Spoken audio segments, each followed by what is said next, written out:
আজকে আমি যাব কালনা 108টা শিব মন্দিরে উদ্দেশ্য করে বেরিয়ে গেছি। যাচ্ছি এখন কালনা ফেরিঘাটে এসে গেছি। ব্রিজের ওপর দিয়ে যাচ্ছি, নৌকায় উঠতে হবে।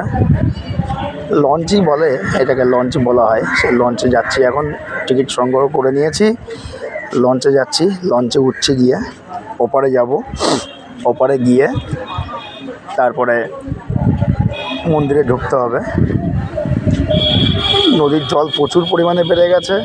এটা একদম ডাউন হয়ে থাকে, আজকে একদম ওপর মহলে ওপরে হয়ে আছে, এত উঁচু হয়ে গেছে, প্রচুর পরিমাণে জল বেড়েছে। চারিদিকে দেখাচ্ছি, বন্ধুরা দেখো একটু, চারিদিকে স্টিমার, লঞ্চ, বোট দাঁড়িয়ে আছে চারিদিকেই। প্রচুর পরিমাণে জল বেড়ে গেছে। জল এখানে তো থাকেই না, এখান থেকে সবাই স্নান করতে আসতো, তো স্নানের জায়গা নেই এখন বলতে গেলে চলে। ছোটোখাটো নৌকা দাঁড়িয়ে আছে, সব সুন্দর পরিবেশ, দারুণ লাগছে। তো বন্ধুরা, কেমন লাগছে একটু অবশ্যই কমেন্টস করে জানিয়ে দিও।